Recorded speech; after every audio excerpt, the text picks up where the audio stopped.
এখন আমরা একটু ঘাসফড়িং পড়বো। তাহলে ঘাসফড়িং পড়ার টাইমে আমাদের যেটা যেটা চিন্তা করে মাথায় রাখতে হবে সেটা হচ্ছে যে ঘাসফড়িং পড়তে হইলে রিটেনে কোশ্চেন কেমন আসছে আর এমসিকিউতে কোশ্চেন কেমন আসছে। আসো একটু দেখি ঘাসফড়িং এ। দেখো আগেরটার মতো কিন্তু এত বেশি প্রশ্ন আসে নাই। খেয়াল করো যে ইম্পর্টেন্ট পার্ট সব থেকে বেশি কোশ্চেন কোন জায়গা থেকে আসছে, এই যে ঘাসফড়িং এর বহির গঠন এবং পরিপাকতন্ত্র, এই জায়গা থেকেই সব থেকে বেশি প্রশ্ন আসছে। বাকিগুলা জায়গা থেকে অল্প অল্প প্রশ্ন আসছে। রিটেন খুব অল্প, মানে এমসিকিউ বেশি আসে, রিটেন কোশ্চেন কমই আসে ঘাসফড়িং থেকে, কারণ আরো অনেক চ্যাপ্টার থাকে। ওকে, আচ্ছা মুরগিকে সরীসৃপ কেন বলতে যাচ্ছ বলো? মুরগিকে সরীসৃপ কেন বলবা? মানে মুরগি কি হচ্ছে যে কুমির, সাপ এদের সাথে হচ্ছে যে তুলনামূলক? আচ্ছা আসো, ঘাসফড়িং এটা হচ্ছে ক্লাসিফিকেশন। ক্লাসিফিকেশনটা আমরা একটু মনোযোগ সহকারে পড়ে নিব, তাই তো? ওকে, এটা পড়তে হবে, একবার পড়বা। সাধারণত এরকম কোশ্চেন খুব একটা রিটেনে আসে না, তারপরে হচ্ছে যে এই জেনাস স্পিসিসের নাম, স্পিসিসটুকু ইম্পর্টেন্ট, পোইকিলোসেরাস পিকটাস। ওকে, এইটা ভালো করে মনে রাখবো। ওকে,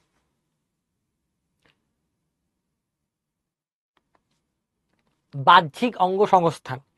এই যে ঘাসফড়িংকে আমরা কয়টা অংশে ভাগ করছি? সিম্পলি চিন্তা করো, তিনটা অংশে ভাগ করছি। একটা হচ্ছে মস্তক, একটা হচ্ছে বক্ষ, আর একটা হচ্ছে কি উদর। ওকে, গলা বা নেক খুবই ছোট, এই জন্য এটাকে এইভাবে আলাদা করে ভাগ করা হয় নাই। তাহলে আমরা কি কি অংশে ভাগ করছি? ভাগ করার টাইমে ফার্স্টে আমরা একদম বললাম যে বাহির একটা কঙ্কাল থাকতে পারে, বহিকঙ্কাল। এই বহিকঙ্কালটা দেখো কি, বহিকঙ্কালে অনেকগুলো ছোট ছোট খণ্ড থাকে, খণ্ডগুলোর নাম হচ্ছে স্ক্লেরাইট। এই স্ক্লেরাইট গুলো আবার হচ্ছে একটা আরেকটার সাথে কানেক্টেড থাকে, যেটা দ্বারা কানেক্টেড থাকে সেটার নাম হচ্ছে সুচার। স্ক্লেরাইট এবং সুচার, স্ক্লেরাইটটা তৈরি হয় কোন জায়গা থেকে? হাইপোডার্মিস নামক স্তর থেকে। কোন স্তর থেকে? হাইপোডার্মিস। তাহলে এই কয়েকটা শব্দ মনে রাখতে হবে। দেখো, হাইপোডার্মিস থেকে নিঃসৃত হবে প্রত্যেকটা দেহখণ্ডকে আমরা কি বলবো? স্ক্লেরাইট বলবো। স্ক্লেরাইট গুলোর সংযোগস্থলের নাম হচ্ছে সুচার, পাতলা নরম ঝিল্লিতে আবৃত। এই তিনটা শব্দে মনে রাখবো। ওকে, এরপরে দেখো দৈহিক অঞ্চল। দেহকে তিনটা অঞ্চলে ভাগ করা হয়েছে। ফার্স্টে আমরা বলছি মস্তক, তারপর হচ্ছে বক্ষ, সবার শেষ হচ্ছে উদর। মস্তকের মধ্যে কি কি থাকবে? পুঞ্জাক্ষী থাকবে, অ্যান্টেনা থাকবে, মুখপাঙ্গ থাকবে, সরলাক্ষীও থাকবে। বক্ষের মধ্যে 3 জোড়া পা, 2 জোড়া ডানা থাকবে। আর উদরীয় অঞ্চলে শ্বাসরন্ধ্র এবং জনরঙ্গ সমূহ থাকবে। এই সবগুলা মিলেই মোটামুটি এটার স্ট্রাকচার। ওকে, এখন তাহলে দেখো আমরা মস্তক নিয়ে একটু আলোচনা করতে থাকি। মস্তকের অংশটুকু নিয়ে যদি বলি, তাহলে মস্তক কিরকম দেখতে? এটা নাশপাতি আকৃতির। ওকে, এটা কয়টা খণ্ড থাকে? 6টা খণ্ড থাকবে। এই যে মস্তক যে অংশটুকু দেখতেছি বহিকঙ্কাল, এই মস্তকের বহিকঙ্কালের আর কি কি নাম আছে? 2টা নাম হইতে পারে, একটা হচ্ছে হেড ক্যাপসুল, আরেকটা নাম এপিক্রেনিয়াম। হেড ক্যাপসুল আর এপিক্রেনিয়াম। এই হেড ক্যাপসুল বা এপিক্রেনিয়াম অথবা হচ্ছে যে মস্তকের বহিকঙ্কাল, যেই নামেই ডাকি, কথা হচ্ছে এখানে কি কি অংশ থাকে। পরীক্ষায় দিতে পারে যে মস্তকের বহিকঙ্কালে কি কি আছে বা কি কি পাওয়া যায়। উত্তরগুলো কি কি? একটা হচ্ছে ভার্টেক্স, একটা হচ্ছে জেনা, একটা হচ্ছে ফ্রন্স, আর একটা হচ্ছে ক্লাইপিয়াস। এই 4টা ওয়ার্ড মনে রাখবে, এর বাইরে বেশি ডিটেলস আমরা পড়বো না। ভার্টেক্স, জেনা, ফ্রন্স, ক্লাইপিয়াস। ওকে, এই জায়গাটুকু থেকে প্রশ্ন আসছে, এতটুকুই দেখে রাখবো। এর বাইরে আমরা অন্য অংশগুলো দেখবো না।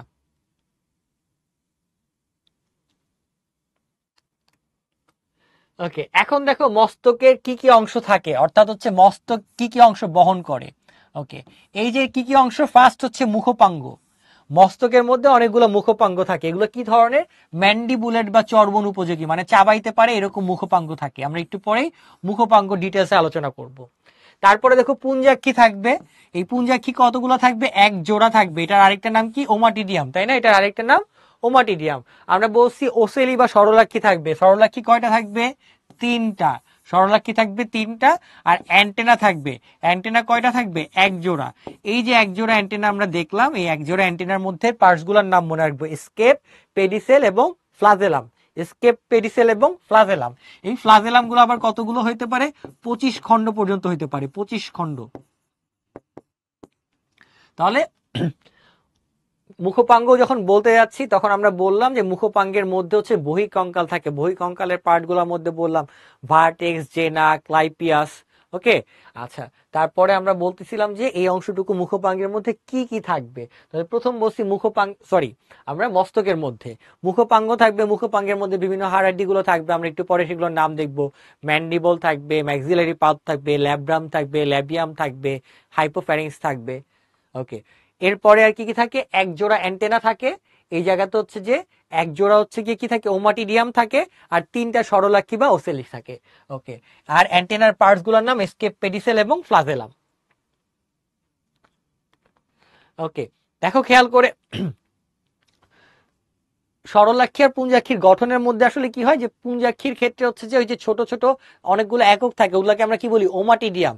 এই ওমাটিডিয়াম গুলো সবগুলো একসাথে ক্লাস্টার ফরমেশন করে একসাথে গুচ্ছ হিসেবে থেকে তারপর দৃষ্টিতে সহায়তা করে। দেখো ঘাসফড়িং এ একটা আমরা কুইজ লঞ্চ করি। ঘাসফড়িং এর কোশ্চেন হচ্ছে যে ঘাসফড়িং এ হাইপোডার্মিস নিশ্চিত পদার্থে সৃষ্ট প্লেটের মতো গঠন কোনটি। তাহলে দেখো যে হাইপোডার্মিস থেকে যে পদার্থ নিশ্চিত হবে সেখান থেকে একটা প্লেট তৈরি করবে, সেই প্লেটটা কি, সুচার, স্ক্লেরাইট, এলিট্রাইট, ট্যাগমিনা, কোনটা হবে বলো? রাইট, অনেকে হচ্ছে যে মেসেজ বক্সে অ্যান্সার দিয়ে ফেলছো, ভেরি গুড। হ্যাঁ, কেউ কেউ ভুল বলতেছো, দেখো তো হাইপোডার্মিস নিশ্চিত পদার্থ কোনটা। ভেরি গুড, আমরা একটু ফার্স্ট যাওয়ার ট্রাই করি, অনেকে কারেক্ট অ্যান্সার দিয়ে ফেলছো। তারপরেও হচ্ছে যে বেশি মানুষ না, 54% কারেক্ট অ্যান্সার করতে পারছে। এত সহজ কোশ্চেন। দেখো স্ক্লেরাইট, একটু আগে বললাম না, হাইপোডার্মিস থেকে যেটা তৈরি হয় সেটার নাম স্ক্লেরাইট। আর স্ক্লেরাইটের উপরে একটা পাতলা আবরণ থাকে, সেটার নাম কি, সেটার নাম হচ্ছে সুচার, সেটার নাম হচ্ছে সুচার। ওকে, সবার আগে কে করছো, নোমান, জান্নাত, ফাহিম, রোকেয়া, ওহি, সিয়াম, সানজিদা, নকিব, ফারজানা, অর্পা, আর হচ্ছে Sohail, Adnan, Sobat. Very good. Okay, আচ্ছা, এরপরে তাহলে দেখো এই যে ঘাসফড়িং এর মুখপাঙ্গের পার্টস গুলোর নাম আমরা খুব ভালো করে জানি, অনেকবার পড়ছি। তাহলে একটা একটা করে চিন্তা করো। ফার্স্ট হচ্ছে ল্যাব্রাম। ল্যাব্রামকে আমরা কি বলি, উপরের ঠোঁট, আপার লিপ বলি, ঊর্ধ্ব ওষ্ঠ, তাই না, ল্যাব্রাম। ওকে, ল্যাব্রামের পরের দিকে দেখো দুই পাশে এখানে আমরা কি পাচ্ছি, ম্যান্ডিবল পাচ্ছি। তাহলে ম্যান্ডিবলটা হচ্ছে যে খাদ্যবস্তুকে কি চূর্ণ বিচূর্ণ করার জন্য, এই জন্য এটাকে বলা হয় ম্যান্ডিবুলেট মুখপাঙ্গ, তাই না। ওকে, তারপরে দেখো ম্যান্ডিবলের পরে এই জায়গাটুকুতে আমরা পাচ্ছি ম্যাক্সিলা। এই ম্যাক্সিলার মধ্যে হচ্ছে যে কি কি পার্টস থাকে, একদম গোড়ার দিকের অংশটুকুর নাম কর্ডো। কর্ডোর পরে যেটা থাকে সেটার নাম কি, স্টাইপ। স্টাইপের পরে হচ্ছে কি যে অংশগুলো থাকে একদম ভিতরের দিকে নখর বিশিষ্ট ল্যাসিনিয়া। ল্যাসিনিয়াকে ঢেকে রাখে যেটা, সেটার নাম হচ্ছে কি গ্যালিয়া। আর 5 খণ্ড বিশিষ্ট একটা পাল্প থাকে যেটার নাম ম্যাক্সিলারি পাল্প। জাস্ট স্ট্রাকচার গুলোর নাম মনে রাখবো, কার্ডো, কার্ডোর পরে স্টাইপস, স্টাইপস এর পরে এই জায়গাতে যেটা, সেটাকে আমরা ভিতরের দিকে থাকবে ল্যাসিনিয়া, ল্যাসিনিয়াকে ঢেকে রাখবে গ্যালিয়া।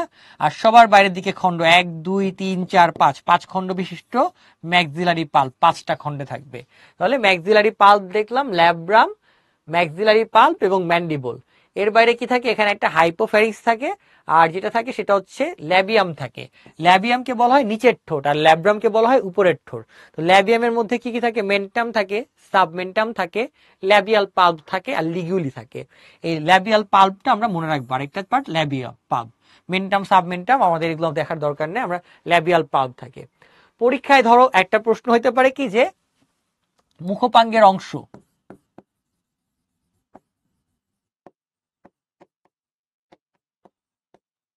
মুখপঙ্গের অংশ, এইটা দিয়ে একটা কোশ্চেন দেওয়া থাকতে পারে এমসিকিউতে, যদিও এরকম কোশ্চেন এখনো খুব একটা আসে নাই। ওকে, যেটা অংশ থেকে কোশ্চেন আসছে সেটা হচ্ছে যে মুখপাঙ্গের বিভিন্ন অংশের কাজ। তাহলে ল্যাব্রাম দেখো ঊর্ধ্ব ওষ্ঠ, এটা কি কি কাজ করে, খাবার ধরে রাখতে সাহায্য করে, ম্যান্ডিবলের দিকে ঠেলে দেয় এবং খাবারের স্বাদ নিতে সাহায্য করে। এইটা থেকে একবার মনে প্রশ্ন আসছিল যে স্বাদ নিতে সাহায্য করে কে, স্বাদ নিতে সাহায্য করে কে, ল্যাব্রাম বা উপরের ঠোঁট। ম্যান্ডিবলের কাজ হচ্ছে কেটে চিবানো সাহায্য করা, অর্থাৎ খাদ্যকে চাবানোর ব্যবস্থা করা, এটাই তার কাজ। ম্যাক্সিলা, এখানকার ফাংশনটা ভর্তি পরীক্ষায় আসছে, কি কি কাজ করে, খাদ্যের স্বাদ গ্রহণ করে 1 নাম্বার। 2 নাম্বার কাজ কি করে, খাবার ধরে রাখতে সহায়তা করে। 3 নাম্বার হচ্ছে মুখের ভিতর প্রবেশ করায় এবং চূর্ণ করতে সহায়তা করে। ওকে, তাহলে খাদ্যের স্বাদ গ্রহণ, এইটা দেখো আগেরটাও দিছে স্বাদ নিতে সাহায্য করে, এটাও স্বাদ নিতে সহযোগিতা করবে। ওকে, দেখো ম্যাক্সিলারি যে পাল্প আছে এটা অ্যান্টেনা এবং পায়ের অগ্রভাগ পরিষ্কার করতে অংশগ্রহণ করে, পরিষ্কার করতে অংশগ্রহণ করে এবং খাদ্যবস্তু যাতে বের হয়ে না যায় সেটার ব্যবস্থা করে। ল্যাবিয়াম, এটাকে বলা হয় নিচের ঠোঁট, অধ ওষ্ঠ। ওকে, চর্বিত খাদ্য মুখে প্রবেশ করা এবং খাবার যাতে ফসকে না যায় সেটা ব্যবহার করে। এই জায়গাটা প্রশ্ন আসছে এই পয়েন্টটা থেকে, ল্যাবিয়াল পাল্প কি সংবেদনশীল হয়, ল্যাবিয়াল পাল্প গুলা, এই জন্য এটা কি করে, উপযুক্ত খাদ্য নির্বাচনে সাহায্য করে, উপযুক্ত খাদ্য নির্বাচনে সাহায্য করে, উপযুক্ত খাদ্য নির্বাচনে সাহায্য করে। ওকে, এটা পরীক্ষায় আসছে, এই জায়গাটুকু কোশ্চেন আসছে ভর্তি পরীক্ষায়, সো এটা মনে রাখতে হবে। আরেকটা হচ্ছে হাইপোফ্যারিংস, খাদ্যবস্তুকে নাড়াচাড়া করে লালার সাথে মেশাতে সহযোগিতা করে, এটা আমাদের মনে রাখার দরকার নাই। এই যে ম্যাক্সিলার কাজগুলা, ম্যাক্সিলার কাজগুলা আমরা একটু মনে রাখতে পারি। এখানে কতগুলো কাজ আসছে, ম্যাক্সিলার কাজগুলা মনে রাখবো, এবং এইটা ভর্তি পরীক্ষায় আসছে, ল্যাবিয়ামের কাজটা ভর্তি পরীক্ষায় চলে আসছে। ওকে, এখন দেখো খেয়াল করে পুরুষ এবং স্ত্রী ঘাসফড়িং এর গঠন। আচ্ছা, ওই যে বক্ষ অঞ্চল যেটা ছিল, বক্ষ অঞ্চলে আমরা একটু যদি আলোচনা করতে যাই, তাহলে যেটা হয় সেটা হচ্ছে বক্ষ, মস্তকের পরে যদি আমরা বক্ষ অঞ্চল নিয়ে আলোচনা করি, তিনটা অংশে ভাগ করা হয়েছে, তাই না?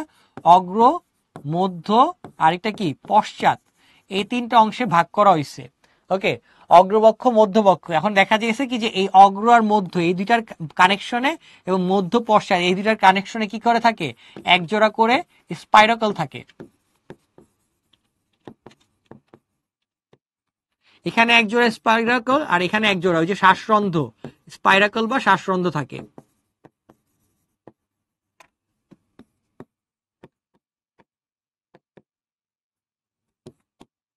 এটা মনে রাখবো আমরা। আর কি থাকে বলতো, এখানে সামনের জায়গাটুকুকে কি বলা হয়, স্টারনাম, পিছনেরটাকে টারগাম, আর সাইড দিয়ে প্লুরন। তাহলে টারগাম, স্টারনাম, প্লুরন, এই যে তিনটা পার্ট থাকে। সাইডে যে অংশগুলো, সাইডটাকে বলা হচ্ছে প্লুরন, সাইডে যেটা, সামনের দিকে স্টারনাম, পিছনের দিকে টারগাম, এই অংশগুলো আমাদের বক্ষদেশীয় অঞ্চলে থাকে। যখন আমরা অ্যাবডোমিনাল ক্যাভিটিতে চলে যাব, অর্থাৎ হচ্ছে কি উদরীয় অঞ্চল, উদরীয় অঞ্চল, তখন হচ্ছে যে এটা বলবো যেটা এটা মোট হচ্ছে 11 খণ্ডক, 11টা খণ্ড থাকবে। ওকে, তারপরে যেটা ব্যাপার হয় সেটা হচ্ছে যে এই 11টা খণ্ডকের মধ্যে প্রথম 8 জোড়ার মধ্যে কি থাকে, শ্বাসরন্ধ্র থাকে, তাই না? এখানে 8 খণ্ড যেগুলো ছিল, প্রথম 8টা খণ্ডে এখানে হচ্ছে যে শ্বাসরন্ধ্র বা স্পাইরাকল থাকে, শ্বাসরন্ধ্র থাকে, এবং হচ্ছে কি এখানে টারগাম এবং স্টারনাম থাকে।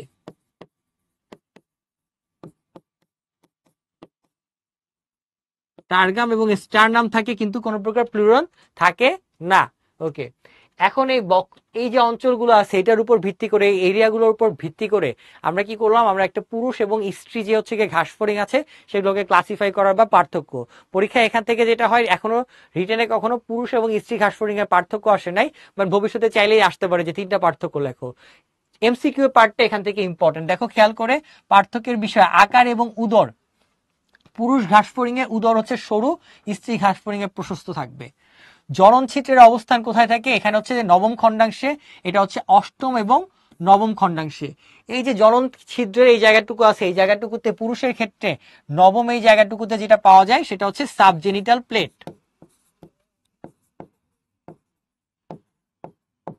সাবজেনিটাল প্লেট থাকে। এই সাবজেনিটাল প্লেট কত নম্বর খণ্ডকে থাকবে, 9 নম্বর খণ্ডকে, এটা হচ্ছে 9 থাকবে। তারপর আরেকটা থাকে অ্যানাল সার্কি, তাই না?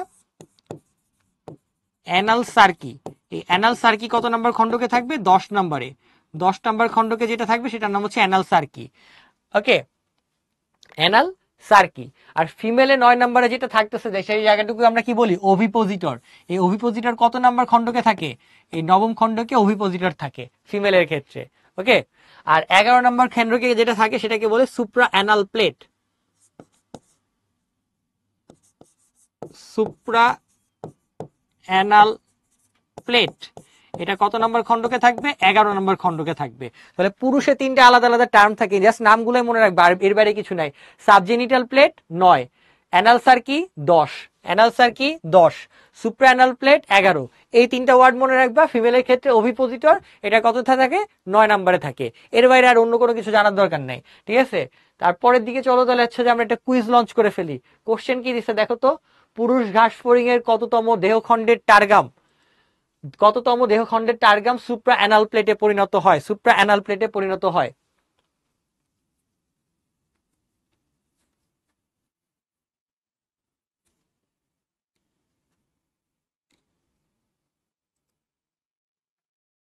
Subgenital plate, supra anal plate আর সাবজেনিটাল প্লেট দুইটা কিন্তু আলাদা, সবাই উল্টাপাল্টা করে ফেলো না। সুপ্রা অ্যানাল প্লেট আর সাবজেনিটাল প্লেট দুইটাকে আলাদা করা যাবে না।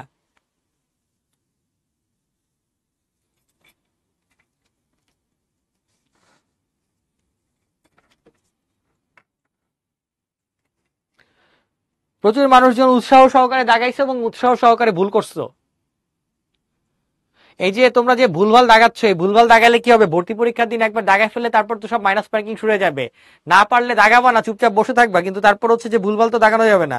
সবার আগে দাগাইছে কে? মুন্না, গুনগুন, ফাহিম, সিয়াম, ঈশা, নওশিন, রনি, সাইফার, ইমন, রাইসা, যারা হচ্ছে ঠিক দাগাইছো, তাই তো? ওকে,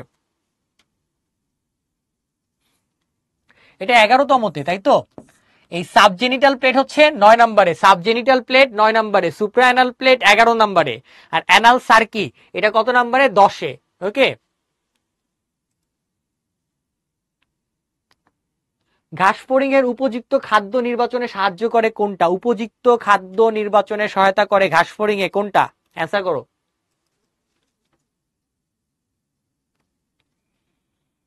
অয়ন, সামিরা, সিনথিয়া,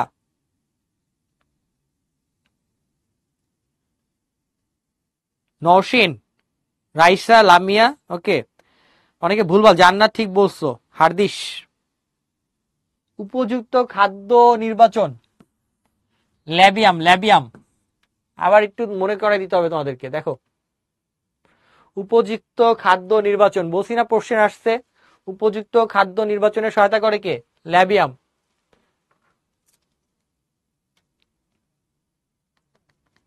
যারা যারা ভুলভাল দাগাচ্ছ, কেন ভুল দাগাচ্ছ এটা চিন্তা করো। তারপরে দেখো, পতঙ্গের মস্তকের বহিকঙ্কালের নাম কি? এটার অ্যান্সার বলো। হ্যাঁ, রুদ্র বলছে, রুদ্রর নাম কোথায়? রুদ্র ভুল বলো নাই, ঠিক আছে? তোমাদের এত ফাস্ট চলে যায় সবার নাম, তাকানোর আগে স্ক্রিন থেকে হারা যায়। বলো, পতঙ্গের মস্তকের বহিকঙ্কালের নাম কি? এন্ডোক্রেনিয়াম, এপিক্রেনিয়াম, হেড ক্যাপসুল, বি এবং সি। সবুজ, সিয়াম, তৃপ্তি,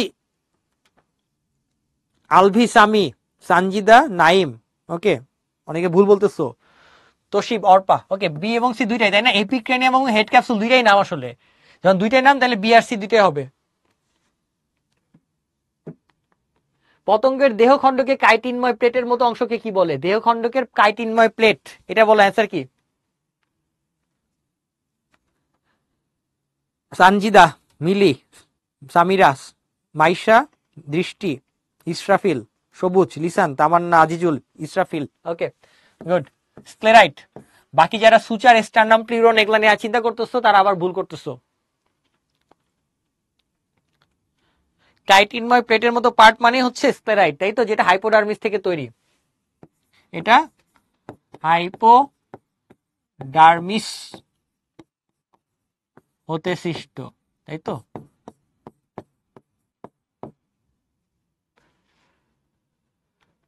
ঘাসফড়িং ল্যাবিয়াল। ওকে, ঘাসফড়িং এর ক্ষেত্রে খেয়াল করে দেখো তো, ঘাসফড়িং এর ল্যাবিয়ামের কোন অংশ উপযুক্ত খাবার নির্বাচনে সহায়তা করে? ল্যাবিয়ামের কোন অংশ হবে? Samira, very good. অয়ন, স্মৃতি, রাইসা, তীর্থ, আলিম, সবুজ। ওকে, এটা হচ্ছে labial pulp. This is the correct answer, labial pulp. ওই যে ল্যাবিয়ামের মধ্যে হচ্ছে পাল্প গুলা যেগুলো, ওগুলা থেকেই হচ্ছে কি ধরে রাখে, অন্য কোনো কিছু মেনটাম সাবমেনটাম দিয়ে সব কাজ করতে পারবে না। ওকে, এবার চলে আসো এটা পৌষ্টিক তন্ত্রে। তাহলে পৌষ্টিক তন্ত্রে যখন আমরা পড়তে যাবো, তাহলে পৌষ্টিক তন্ত্রের ক্ষেত্রে খেয়াল করে দেখো তো কি কি পার্ট পাওয়া যায়। এই যে পৌষ্টিক তন্ত্রের দুইটা অংশ, কি কি? পৌষ্টিক নালী আর পৌষ্টিক গ্রন্থি। পৌষ্টিক নালীর মধ্যে পার্টস গুলা কি কি? একটা হচ্ছে স্টোমোডিয়াম, মেজেন্টেরন এবং হচ্ছে যে প্রোক্টোডিয়াম। আর পৌষ্টিক গ্রন্থির মধ্যে কতগুলো গ্রন্থির নাম আছে? লালা গ্রন্থি, মেসেন্টেরন, অন্তঃবরণ, হেপাটিক সিকা। এই তিনটা নাম মনে রাখতে হবে। এই তিনটা পয়েন্ট পরীক্ষার জন্য, এমসিকিউ এর জন্য ইম্পর্টেন্ট। এই তিনটা পয়েন্ট মনে রাখবো আমরা। তারপর খেয়াল করে দেখো, এখান থেকে পরীক্ষায় কোশ্চেন কি কি দেয়। স্টোমোডিয়াম মানে অগ্রান্ত। ওকে, সম্মুখ পাশে যেগুলো যেগুলো থাকবে, তাহলে কি কি থাকে দেখো? মুখছিদ্র, গলবিল, গ্রাসনালী। এই মুখছিদ্র মানুষের ক্ষেত্রে মুখছিদ্র থাকে, মিলানোর চেষ্টা করো। গলবিলের ইংরেজি হচ্ছে ফ্যারিংস, মানুষের গলবিল বা ফ্যারিংস পাওয়া যায়। তারপর গ্রাসনালী, গ্রাসনালীর ইংরেজি হচ্ছে ইসোফ্যাগাস। মানুষের ক্ষেত্রে যেটা অন্ননালী বলো এটারই গ্রাসনালী বলা যায়, এটা হচ্ছে ইসোফ্যাগাস। তাহলে মুখছিদ্র, ফ্যারিংস এবং ইসোফ্যাগাস এই তিনটা মানুষের ক্ষেত্রে যেরকম এখানে একই রকম পাওয়া যায়। তারপরে মানুষের ক্ষেত্রে যে পাওয়া যায় পাকস্থলী, কিন্তু এখানে কোনো প্রকার পাকস্থলী পাওয়া যাবে না। যেটা পাওয়া যাবে সেটার নাম কি? সেটার নাম ক্রপ। সেটার নাম কি? ক্রপ। ওকে, তাহলে ইম্পর্টেন্ট একটা ওয়ার্ড পাইলাম যে এখানে ক্রপ পাওয়া যায়। ক্রপের পরের অংশ মানুষের ক্ষেত্রে পাকস্থলীর পরের অংশের নাম কি? ক্ষুদ্রান্ত, ডিওডেনাম, জেজুনাম, এগুলা। এদের ক্ষেত্রে যেটা পাওয়া যায় সেটার নাম হচ্ছে গিজার্ড। সেটা যেটা পাওয়া যাবে সেটার নাম হচ্ছে গিজার্ড। তাহলে ক্রপ এবং গিজার্ড দুইটা নতুন আলাদা শব্দ আছে, নামগুলো জাস্ট মনে রাখবো। এখন এই ছবিটা খেয়াল করে দেখো, দেখো প্রথমে গ্রাসনালী পাওয়া গেছে। গ্রাসনালীর পরের অংশটার নাম পাইছি আমরা কি? এই যে মুখছিদ্র, গলবিল, গ্রাসনালী। তারপরে আমরা যেটা পাইছি সেটা হচ্ছে ক্রপ। এই যে ক্রপের মতো অংশটুকু, এই ক্রপের পার্টটুকু আমরা দেখলাম। এই যে ক্রপ, খেয়াল করে দেখো এই জায়গাটুকু ক্রপ। এই ক্রপের পরের পার্টের নাম হচ্ছে গিজার্ড। এই যে খেয়াল করে দেখো এই গিজার্ডের মধ্যে কি পাওয়া যাচ্ছে? গিজার্ডের মধ্যে পাওয়া যাচ্ছে এই যে এরকম এরকম স্ট্রাকচার যেগুলো পাচ্ছি আমরা, এটা হচ্ছে হেপাটিক সিকা। গিজার্ডের মধ্যে আমরা যেটা পাচ্ছি সেটাকে কি বললাম আমরা? Hepatic seeker. এই হেপাটিক সিকা তাহলে গিজার্ড এবং কি প্রোক্টোডিয়াম, গিজার্ড এবং প্রোক্টোডিয়াম বা মেসেন্টেরন এবং প্রোক্টোডিয়ামের সংযোগ স্থলে গিজার্ডের এই জায়গাটুকুতে কি পাওয়া যায়? হেপাটিক সিকা পাওয়া যায়, যেটার আরেকটা নাম গ্যাস্ট্রিক সিকা। এই যে হেপাটিক সিকা বা গ্যাস্ট্রিক সিকা, এটার পরিমাণ কয়টা? 6 জোড়া। এটার পরিমাণ কি? 6 জোড়া। এটা একটা পৌষ্টিক গ্রন্থি। তাহলে হেপাটিক সিকা 6 জোড়া, এটা মনে রাখলাম, 6 জোড়া। ঠিক আছে, ওকে। তাহলে স্টোমোডিয়াম এবং মেসেন্টেরন, মেসেন্টেরন মানে মাঝের অংশটুকু, এটার কানেকশন জায়গাটুকুতে কি পাওয়া যায়? হেপাটিক সিকা পাওয়া যায়। তাহলে এটা মেসেন্টেরনের প্রথমে পাওয়া যাচ্ছে। মেসেন্টেরনের শুরুতে যেটা পাবো সেটার নাম হচ্ছে হেপাটিক সিকা। আর মেসেন্টেরনের শেষের দিকে চলে আসলে এই যে দেখো মেসেন্টেরনের শেষের অংশ, এখান থেকে অনেকগুলো এরকম নালী বের হয়েছে, তাই না? এই যে কালো কালো নালীগুলো দেখতেছে এগুলোর নাম হচ্ছে মালপিজিয়ান নালিকা। এই মালপিজিয়ান নালিকাগুলো কি হিসেবে কাজ করে? রেচন অঙ্গ হিসেবে কাজ করে। তাহলে শুরুর দিকে যে অংশ হেপাটিক সিকা বা গ্যাস্ট্রিক সিকা সেটা পরিপাকে সহায়তা করে, আর মেসেন্টেরনের শেষের অংশতে পাওয়া যায় মালপিজিয়ান নালিকা। মালপিজিয়ান নালিকা কি করবে? রেচন অঙ্গ হিসেবে কাজ করবে। মালপিজিয়ান নালিকার সংখ্যা কত? প্রায় 100। এই রেচন অঙ্গের ভিতরে কি পাওয়া যায়? মাইক্রোভিলাই পাওয়া যায় বা ব্রাশ বর্ডার পাওয়া যায়। এর বাইরে আর তো অন্য কোনো কিছু জানার দরকার নেই, এতটুকুই এনাফ। ওকে, তারপর প্রোক্টোডিয়াম। প্রোক্টোডিয়ামের ক্ষেত্রে যদি আমরা বলি, দেখো প্রোক্টোডিয়ামের পার্টস গুলা ইলিয়াম, কোলন, রেকটাম, পায়োছিদ্র। ইলিয়াম, কোলন, রেকটাম আর হচ্ছে পায়োছিদ্র বা অ্যানাস। তাহলে আইসি আর ইকরা, এই চারটা দিয়ে আমরা প্রোক্টোডিয়ামের পার্টস গুলোর নাম মনে রাখলাম। তাহলে এই পার্টস গুলো আমাদের একটু মনে রাখলে হবে, পরীক্ষায় কোশ্চেন দিতে পারে কোনটা মেসেন্টেরনের অংশ, কোনটা স্টোমোডিয়ামের অংশ, কোনটা প্রোক্টোডিয়ামের অংশ। পৌষ্টিক গ্রন্থিগুলোর নাম কি কি? লালা গ্রন্থি, হেপাটিক সিকা, মেসেন্টেরনের অন্ত আবরণ। এর বাইরে কোনো কিছু দরকার নাই। ওকে, এখন চলো আসো একটু বর্ণনা শিখে। ফার্স্টে ছবি দেখে শিখে গেলে এরপরে আর তেমন কোনো কিছু জানার দরকার হবে না। স্টোমোডিয়াম কি কি থাকবে? ফার্স্ট কথা, মুখছিদ্র থেকে গিজার্ড পর্যন্ত বিস্তৃত, আমরা জানি। এটা কোন স্তর থেকে উৎপন্ন হয়? একটোডার্ম থেকে। এদের ভিতরের প্রাচীরে কি থাকে? কাইটিন। এটা পরীক্ষার জন্য ইম্পর্টেন্ট না। ওকে, মুখছিদ্র থাকবে, গলবিল থাকবে, গ্রাসনালী থাকবে। পরীক্ষার জন্য আমরা ক্রপ এবং হচ্ছে গিজার্ড একটু পড়ে নিব। দেখো ক্রপের কারণে কি হয়? ক্রপের কাজ হচ্ছে সংকোচন প্রসারণ করা। এটা লালার এনজাইম পরিপাকের সূত্রপাত ঘটায়। ক্রপের সংকোচন প্রসারণ, আমাদের যেমন পাকস্থলী আছে, এখানে ক্রপ সেই পাকস্থলীর মতো চিন্তা করতে পারো, সংকোচন প্রসারণ করতেছে।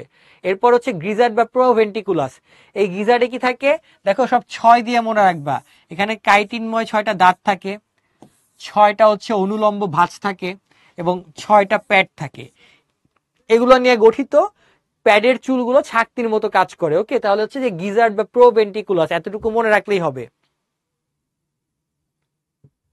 সিনথিয়া বলছে ভাই স্লাইডটা ক্লিয়ারলি দেখা যাচ্ছে না। স্লাইড তো ক্লিয়ার থাকার কথা, তোমার নেটের স্পিডে মনে একটু প্রবলেম হচ্ছে।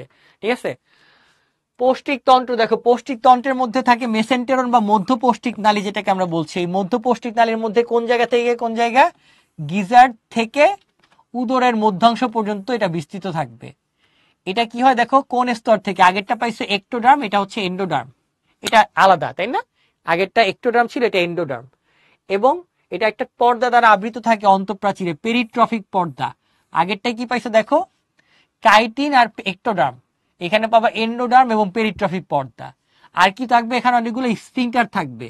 এই স্ফিংটার গুলোর কাজ কি? মানুষের যেমন হচ্ছে গিয়ে কার্ডিয়াক স্ফিংটার, পাইলোরিক স্ফিংটার আছে, খাদ্যবস্তুকে এক জায়গা থেকে আরেক জায়গায় যেতে বাধা দেয়, ঠিক এরকম এদের এখানেও কি আছে? স্ফিংটার আছে। ওকে, ইম্পর্টেন্ট যেটা দেখো খেয়াল করো, এই যে 6 জোড়া 6 জোড়া গ্যাস্ট্রিক সিকা বা হেপাটিক সিকা থাকে, এটা আমাদের জন্য ইম্পর্টেন্ট একটা পয়েন্ট। আর কি থাকে, শেষ অংশে আরেকটা জিনিস থাকে, সেটার নাম হচ্ছে রেচনাঙ্গ মালপিজিয়ান নালিকা।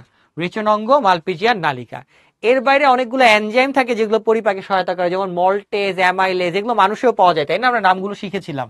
ওকে, তাহলে মল্টেজ, অ্যামাইলেজ আর হচ্ছে যে লাইপেজ, এগুলো মানুষে পাওয়া যায়। তাহলে কোন দুইটা আমরা নতুন পাইলাম? আমরা যে দুইটা নতুন পাইলাম, একটা হচ্ছে ইনভার্টেজ আর একটা হচ্ছে ট্রিপটেজ। এই দুইটা আমরা হচ্ছে মানুষের ক্ষেত্রে এভাবে পড়ি নাই আলাদা করে, বাট আমার ইম্পর্টেন্ট হচ্ছে এই দুইটা পয়েন্ট আমার মনে রাখতে হবে, গ্যাস্ট্রিক সিকা এবং হচ্ছে মালপিজিয়ান নালিকা। কিসের অংশ? উত্তর হচ্ছে মেসেন্টেরনের অংশ। উত্তর হচ্ছে মেসেন্টেরনের অংশ। এতটুকুই তোমার জন্য জানা সব থেকে গুরুত্বপূর্ণ। ওকে,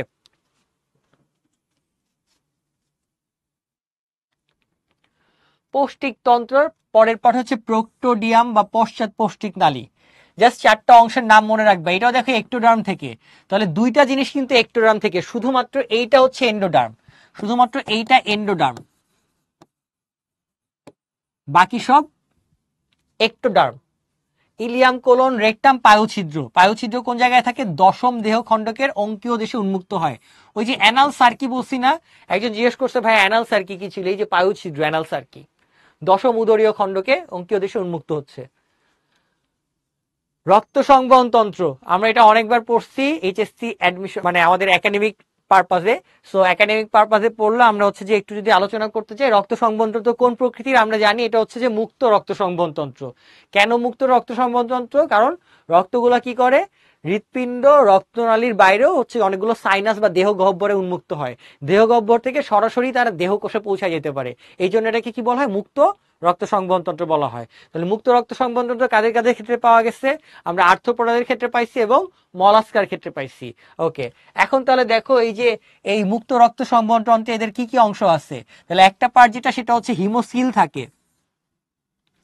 আরেকটা যেটা, সেটা হচ্ছে এদের রক্তের পরিমাণ, রক্তের নাম হচ্ছে হিমোলিম্ফ।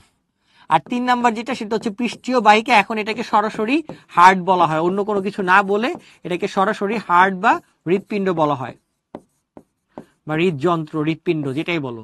ওকে, তাহলে হিমোসিলটা কি জিনিস ছিল? হিমোসিল হচ্ছে, আমরা বলছি যে সিলোমের মধ্যে যখন রক্ত থাকবে তখন সেটার নাম হিমোসিল। সিলোমের মধ্যে রক্ত থাকলে সেটাকে বলে হিমোসিল। আর এদের সিলোমের মধ্যে যে হিমোসিল, হিম, এই রক্ত, তার সাথে লসিকা, সবগুলোকে একত্রে মিলে আমরা কি বলি? হিমোলিম্ফ বলি। রক্তকে তাহলে আমরা কি বলি? হিমোলিম্ফ বা রক্ত বলা হয়, হিমোলিম্ফ বা রক্ত। ওকে, আর এদের পৃষ্ঠীয় বাহিকা থাকে, সেই বাহিকার মধ্যে সব থেকে গুরুত্বপূর্ণ যেটা, সেটার নাম হচ্ছে হার্ট, হৃৎপিণ্ড। তাহলে দেখো এদের 3টা সাইনাসে আমরা ভাগ করছি, তাই না? Pericardial sinus, perineural sinus এবং পেরিভিসেরাল সাইনাস। এই যে সাইনাস গুলো আছে, দেখো খেয়াল করে, তাহলে কি হয় আসলে, আমরা যদি সিম্পলি চিন্তা করি, এটার যে পেরিকার্ডিয়াল সাইনাস আছে, এই যে বডিতে আমরা 3টা অংশে ভাগ করছি, 3টা সাইনাস, তাই না? এই অংশটুকু দিয়ে, এই দাগের একটা অংশ,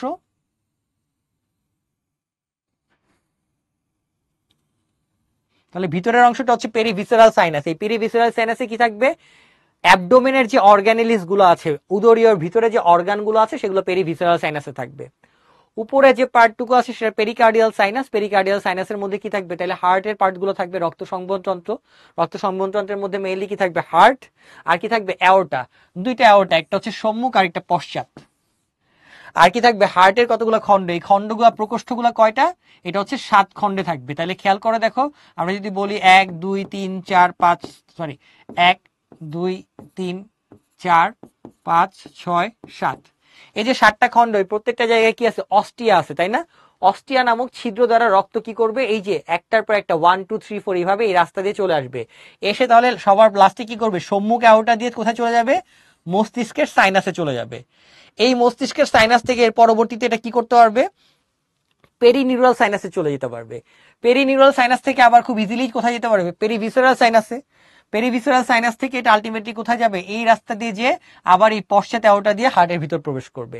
এই জায়গাটুকুতে এখানে কি কি থাকে? ইম্পর্টেন্ট একটা স্ট্রাকচার থাকে, সেটার নাম অ্যালারি পেশি। সেটার নাম অ্যালারি পেশি। এই অ্যালারি পেশিটা হচ্ছে যে হার্টের সাথে থাকে। আর কি থাকে এখানে? কতগুলো, এই যে এই জায়গাগুলোতে ছিদ্র থাকে, এগুলোকে কি বলা হয়? অস্টিয়া। এখানে এগুলো ছিদ্রগুলোকে আমরা কি বলি? অস্টিয়া। তাহলে এখানে অস্টিয়া পাওয়া যাবে, অস্টিয়া পাওয়া যাবে, অ্যালারি পেশি পাওয়া যাবে। অ্যালারি পেশি থাকে কত? এই যে দেখো খেয়াল করে, এই যে প্রত্যেকটা জায়গায় এই অ্যালারি পেশিগুলো থাকে, এটাই সংকোচন প্রসারণে সহায়তা করে। হৃদপ্রকোষ্ঠ বা হৃৎপিণ্ড কয়টা? 7 প্রকোষ্ঠ বিশিষ্ট। ওকে, তাহলে এই চিত্রটাই তো আমরা মনে রাখি যে এভাবে একটা সাইনাস থেকে আরেকটা সাইনাসে রক্ত কি করতে পারে? ট্রান্সফার হতে পারে। সাইনাস মানে হচ্ছে গিয়ে গহ্বর বা প্রকোষ্ঠ। ওই যে আমাদের ব্রেনের মধ্যে অনেকগুলো এরকম সাইনাস থাকে, ঠিক আছে, বিভিন্ন হাড় হাড্ডির মধ্যে ফাঁকা জায়গাটুকুকে আসলে বেসিক্যালি আমরা সাইনাস বলতে পারি। ওকে, তাহলে দেখো ফার্স্টে আমরা বললাম হিমোসিল বা মিক্সোসিল, দুইটা অনুপ্রস্থ পর্দা দ্বারা তিনটা সাইনাসে বিভক্ত হয়। যে দুইটা পর্দা দ্বারা তিনটা নামগুলো দেখবো, pericardial sinus, perivisceral sinus, perineural sinus. কোন জায়গায় কি থাকে? পেরিভিসেরালে পৌষ্টিক নালী থাকে, পেরিনিউরালে স্নায়ুরজ্জু থাকে, আর এটার মধ্যে হৃদযন্ত্র থাকে। হিমোলিম্ফ বা রক্ত, রক্তের নাম হচ্ছে হিমোলিম্ফ। এটা কিরকম? এটা বর্ণহীন। এখানে বর্ণহীন প্লাজমা থাকে এবং বর্ণহীন রক্তকণিকা থাকে, কারণ এখানে কোনো প্রকার হিমোগ্লোবিন থাকে না। তাহলে এই রক্তের কোষগুলোর আরেকটা নাম আছে, নামটা পরীক্ষায় দেয়, সেটার নাম হচ্ছে হিমোসাইট। রক্তকণিকাকে বলা হয় হিমোসাইট। হিম মানে রক্ত আর সাইট মানে কোষ, তাহলে রক্তের কোষের নাম হচ্ছে হিমোসাইট। ওকে, এটাকে আমরা বলছি হিমোলিম্ফ। কেন? হিম এবং লিম্ফোসাইট একসাথে থাকে। এটার সংখ্যা কত? 15 থেকে 60,000 হিমোসাইট থাকতে পারে। হিমোসাইট কয় ধরনের হইতে পারে? বেসিক্যালি 3 ধরনের: প্রোহিমোসাইট, ট্রানজিশনাল এবং হিমোসাইট। হিমোগ্লোবিন থাকে না, এটা ভালো করে মনে রাখবা। আমরা জানি তোমরা জানো, তারপরে হচ্ছে যে অনেক সময় তাড়াহুড়া করতে যায় ভুল টুল করে ফেলবা, ভুল করে লিখবা যে হিমোগ্লোবিন থাকে, কিন্তু হিমোগ্লোবিন থাকবে না, এটা মনে রাখো। পৃষ্ঠীয় বাহিকা, পৃষ্ঠীয় বাহিকা থেকে কি? এই যে পৃষ্ঠীয় বাহিকাটা হচ্ছে যে হার্ট, এটা দুইটা, এটা প্রধান স্পন্দনশীল অঙ্গ, এখন সরাসরি এটাকে হার্ট বলতেছে। টেক্সট বই এখন আর পৃষ্ঠীয় বাহিকা না লিখে সরাসরি নতুন এডিশনে হার্ট লিখে দেয়। দুইটা অংশে বিভক্ত, সম্মুখ পশ্চাৎ অ্যাওর্টা, আরেকটা হচ্ছে হৃদযন্ত্র। এই হৃদযন্ত্র যেটা, সেটা কয়টা প্রকোষ্ঠে বিভক্ত? 7টা। ওকে, এবং এখানে কি থাকে? এক জোড়া করে মোট 7 জোড়া অস্ট্রিয়া থাকে। খালি অ্যালারি পেশি থাকে কমটো 6 জোড়া, এটা ভুল করো না। অ্যালারি পেশি থাকবে 6 জোড়া। অ্যালারি পেশি, পরীক্ষায় এটা আসছে, অ্যালারি পেশি কোথায় পাওয়া যায়, এই শব্দটা মনে রাখবে। অ্যালারি পেশি কোথায় পাওয়া যায়, এই অ্যালারি পেশি শব্দটা মনে রাখতে হবে। ওকে, তাহলে এখন দেখা একটা কোশ্চেন আসছে তোমার, রক্ত সংবহন তন্ত্র, এটা ভর্তি পরীক্ষা অনেক সময় দেয়, মুক্ত সংবহন তন্ত্র আর বদ্ধ সংবহন তন্ত্রের পার্থক্য। এটাকে আমরা বলতে পারবো রক্তের অবস্থান কোথায় কোথায় থাকে? রক্তের অবস্থান যখন মুক্ত সংবহন তন্ত্র বলবো তখন হৃৎপিণ্ড, তারপর হচ্ছে সাইনাস, রক্তবাহিকা, এই সবগুলো জায়গাতেই থাকবে।